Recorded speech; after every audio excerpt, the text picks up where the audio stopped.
श्री वृंदावन धाम की जय, श्री कृष्ण बलराम भगवान की जय, श्री राधा श्याम सुंदर की जय, पतित पावन गौर निताय की जय, श्रील प्रभुपाद की जय, निताय गौर प्रेमानंदे।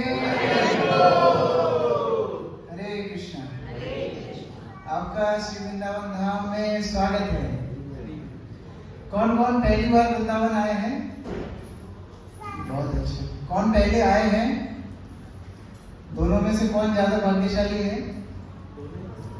पहले कि दूसरे? हाँ, सभी भाग्यशाली, इनको मौका नहीं है। पहले ज्यादा भाग्यशाली है, क्योंकि दूसरी बार जो आए इसका मतलब है वो लोग वापस गए। और भगवान बोलते हैं यह गत्वा निवर्तन्ते, जो मेरे धाम में आता है वो वापस, इसका मतलब जो दूसरी बार आए वो पहले धाम में आए ही नहीं थे। तो ठीक है, कम से कम अपना मन यहाँ पर छोड़ के जाना है ना। आप वृंदावन में एक टी शर्ट देखेंगे, I lost my heart in Vrindavan. तो अपना मन, अपना हृदय वृंदावन में छोड़ के जाना है। मुझे कुछ खबर मिली कि बांके बिहारी से दर्शन करते आते समय कई लोगों, किसी का मंगलसूत्र गया, किसी का पर्स गया, किसी का फोन गया। तो ज्यादा दुखी नहीं होना, भगवान आपको अकिंचन बना रहे हैं। अकिंचन लोग भगवान के धाम में दर्शन कर पाते हैं, जिनके पास कोई भौतिक आसक्ति नहीं होती। अभी आप बरसाना नंदगांव जाएंगे, वहां पर छोटे छोटे बच्चे, छोटी छोटी लाली लाला आपको पकड़ के परेशान कर देंगे एकदम। जब तक आप उनको देंगे नहीं कुछ, तब तक आपको छोड़ेंगे नहीं। उनका मतलब क्या है? अकिंचन बन जाओ। यहाँ अपनी सारी भौतिक आसक्तियां छोड़ के जाना है। हाँ? क्यों ऐसा है? क्योंकि कृष्ण भी वृंदावन में अपना ऐश्वर्य को छोड़ देते हैं। ये धाम ही ऐसा है। एक बार भगवान सो रहे थे और एकदम नींद खुली थी, तब उन्होंने सुना कि उनको ये जिम्मेदारी दी जाएगी कि वो गाय चराने के लिए जाएं। तो जब ऐसी बात चल रही थी तो भगवान ने अपनी माता को बोला, मैया मैं गाय चराने जाऊंगा। यशोदा माता बोलती, हाँ हाँ, आज यशोदा माता का बर्थडे है वैसे। इसलिए आज बहुत भीड़ है वृंदावन के मंदिरों में। तो यशोदा माता ने कान्हा को बोला, हाँ तुम गाय चराने जाओ। तो मैया क्या क्या तैयारी करनी होगी? तो मैया ने बोला कि कान्हा, तुम्हारे लिए मैंने बहुत कीमती जूतियां बनवाई हैं, जूतियां तुमको पहनना है। और क्या करना होगा? बोले एक बहुत ही सुंदर मैंने छाता का अरेंजमेंट किया है, छाता लेकर के जाना है जिससे तुम्हें धूप ना लगे, और कोई भी पत्थर तुम्हें चुभे ना, इसलिए जूतियां पहन के जाना है। तो बोले बहुत अच्छी बात है मैया, तो फिर सारी गाय और सारे बच्चों के लिए भी जूती और छाता बनवा दीजिए। अब मैया को टेंशन हो गई। 2-4 होती तो ठीक है। नंद भवन में कितनी गाय थी? 9 लाख गाय, और सबके 4-4 पैर, तो 9 into 4 36 लाख। 36 लाख जूतियां कहाँ से लाएंगे? और छाता ले लिया है, छाता पकड़ेगा कौन? तो उन्होंने बोला ये तो नहीं हो पाएगा। तो कान्हा बोलते फिर मैं भी नंगे पैर जाऊंगा। अब ये बात गाय बाहर से सुन रही थी, उनको चिंता हो गई कि भगवान नंगे पैर जाएंगे तो कैसे, उनको अगर कुछ कंकड़ पत्थर कुछ चुप गया तो क्या होगा? तो रातों रात सारी गायों ने वृंदावन के जितने पत्थर थे, जितने कंकड़ थे, सबको अपने खुर से पीस कर धूली बना दी। इसलिए यहाँ की धूली एकदम मलमल जैसी है कि भगवान पैदल चलेंगे, नंगे पैर चलेंगे तो उनको किसी प्रकार का कष्ट ना हो। तो भगवान भी यहाँ ऐश्वर्य छोड़ के एक सादा ग्वाले के जैसे चलते हैं। और ये धूल की इतनी महिमा है। भगवान 5000 साल पहले यहाँ आए थे। 5000 साल पहले का यहाँ पर 3 ही चीज बची है, बाकी सब बाद में आई है। क्या 3 चीजें हैं? पहला है गिरि गोवर्धन, जहाँ हम लोग कल जाएंगे। दूसरा है यमुना, तीसरा है ब्रज की धूल। तो जो सुकृति, जो भक्ति नवदीप में संकीर्तन करने से मिलती है, जो भक्ति जगन्नाथपुरी में प्रसाद खाने से मिलती है वह केवल यहाँ की धूल को स्पर्श करके अपने मस्तक पे लगाने से मिलती है। इतना यहाँ का प्रभाव है। वृंदावन धाम चिंतामणि धाम है, तो यहाँ पर जितनी ज्यादा कृपा आप बटोर सकते हैं वो बटोरिए। और देखिए यहाँ पर जो ब्रजवासियों का भाव है वो बहुत शुद्ध भक्ति का भाव है। वो कृष्ण को भगवान जैसा नहीं मानते हैं, कृष्ण को अपने परिवार का एक सदस्य मानते हैं, है ना। एक बार एक इस्कॉन के ब्रह्मचारी राधा वल्लभ मंदिर में बैठे थे, यहाँ बांके बिहारी मंदिर के पास में ही है, और वहां पर बहुत सुंदर जयदेव गोस्वामी कृत स्तोत्र गा रहे थे, दामोदर स्तोत्र, गोविंद दामोदर माधवेति।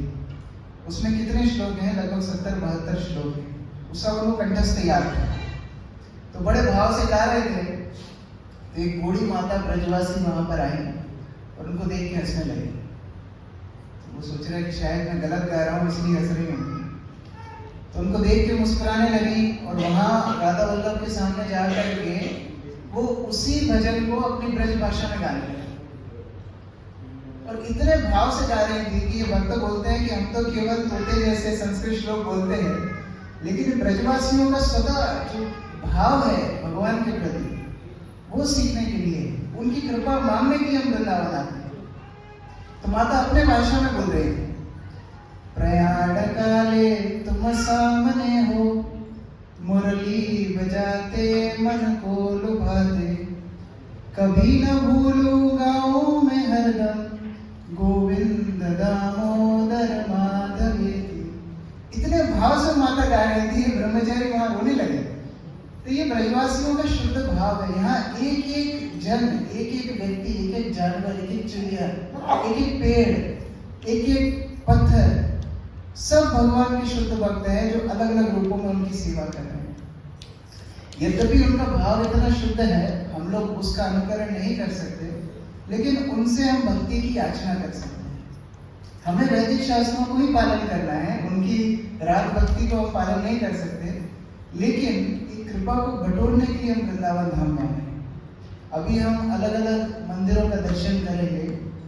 ये सप्त देवालय 500 साल पहले पुराने मंदिर हैं जो चैतन्य महाप्रभु के प्रमुख अनुयायियों ने स्थापित किए हैं, और कुछ विग्रह यहाँ पर 5000 साल पहले के भी हैं। तो सबकी कथा हम अलग अलग स्थान पर ही बताएंगे। एक सुंदर बात मुझे स्मरण आ रही है, यही राग और वैदिक भक्ति के बीच में, कि एक बार सारी गोपियां माता यशोदा के पास कंप्लेन लेकर के गई। क्या फेवरेट कंप्लेन थी उनकी? माखन चोरी करता है। तो सारी वरिष्ठ गोपियां गई माता यशोदा के पास कि आपका लाला हमारे घर से माखन चोरी करता है। तो माता यशोदा को बड़ा गुस्सा आया, बोले तुमको पता है ना 9 लाख गाय, हमारे यहाँ दूध और दही नदी जैसा बहता है, तो ये क्यों माखन चुराने के लिए तुम्हारे घर पे जाएगा? क्या आवश्यकता है मेरे लाला को तुम्हारे घर पे जाने की? प्रमाण लेकर के आओ। तो अब गोपियां टेंशन में आ गई। प्रमाण मतलब क्या है? कृष्ण को रंगे हाथों पकड़ना। अब उसको पकड़ना मतलब कोई आसान बात नहीं, बहुत टेढ़ी थी। तो उन्होंने एक योजना बनाई। उन्होंने सोचा कि ब्रजमंडल में सबसे मूल्यवान दूध, सबसे सुगंधित दूध है पद्मगंधा गाय का। उसके दूध में से पद्म पुष्प की सुगंध आती है। तो उन्होंने बहुत दूध लेकर के आए और अपने हाथ से दूधा, उसका दही का माखन निकाला और एक सुंदर मटके में उसको रखा। अब गोपियों ने प्लान बनाया कि पकड़े कैसे कृष्ण। तो उस मटके की परत पर छोटी छोटी घंटियां लगा दी कि जैसे ही मटके में हाथ डालेगा वैसे घंटियां बजने लगेंगी, तो हम कृष्ण को पकड़ लेंगे। ठीक है। दूसरी गोपी ने बोला कि बहुत चतुर है, कहीं मटके की घंटियों को पकड़ लिया, एक साथ बजने नहीं दिया तो एक काम करो, जिस डोरी पे डाल रहे हैं उस डोरी पर भी छोटी छोटी घंटियां लगा दो। ठीक है। जिस मटके को जिस डोरी पे डाला था उस पे भी छोटी छोटी घंटियां लगा दी। फिर किसी ने बोला अरे और भी शातिर है, कुछ और प्लान भी रखो, बैकअप प्लान। तो बोला उखल पे खड़े होकर निकालेगा, तो उखल पे भी घंटियां लगा दी।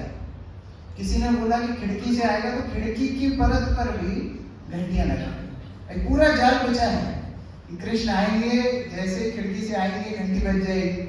मान लो घंटी नहीं बजी, किसी प्रकार वहां से धोखा दे दिया तो उखल पे चढ़ेगा, उखल की घंटियां बजेंगी तो पकड़ा हो जाएगा। मान लो उखल को भी बाईपास कर दिया तो रस्सी जैसे पकड़ेगा, रस्सी हिलेगी, घंटी बजेगी, या फिर मटके में हाथ डालेगा तो पकड़ा होगा। यह सब जाल बिछा के गोपियां चुप गई कि आने दो। अब कृष्ण आते हैं, दूर से देखे हैं जाल बिछा हुआ है पूरा, हमको पकड़ने का पूरा प्लान बनाया हुआ है। तो भगवान दूर से देख करके घंटी को आदेश देते हैं कि तुमको थोड़ा रिवीजन की जरूरत है। हमने गीता में क्या बोला है, मया दक्षेण प्रकृति सूयते सा चराचर, मेरी अध्यक्षता में सारी प्रकृति चलती है, तो घंटी बजना मत। घंटी को तो बात माननी है, भगवान की बात कैसे नहीं मानेंगे। तो घंटियां एकदम शांत हो गई। भगवान खिड़की से आए, एक भी घंटी नहीं बजी, ऊखल पे चढ़े, एक भी घंटी नहीं बजी, रस्सी को पकड़ा, एक भी घंटी नहीं बजी, मटका उल्टा किया, एक भी घंटी नहीं बजी, हाथ में माखन ले लिया, कुछ भी नहीं हुआ। जैसे ही माखन मुख में रखा, सारी घंटियां बजने लगी। गोपियों ने आकर के कृष्ण को पकड़ लिया। कृष्ण बोलते ये क्या है, मैंने तुमको रिवीजन कराया था ना गीता का, कैसे बज गई? भगवान आपकी ब्रज भक्ति हमसे नहीं होगी, हम तो वैदिक भक्ति वाले हैं। शास्त्रों में लिखा है जब गोपाल को भोग लगाना है तो घंटी बजाना है। तो उसके हिसाब से यहाँ की ब्रज भक्ति बहुत सराहनीय है, हमको की कृपा लेनी है। लेकिन चैतन्य महाप्रभु के बताए हुए पथ पर हम वैदिक भक्ति का अनुसरण करते हुए वृंदावन की यात्रा करेंगे। भक्तों के साथ, भक्तों के संरक्षण में, उनकी गाइडेंस में हम आगे बढ़ेंगे और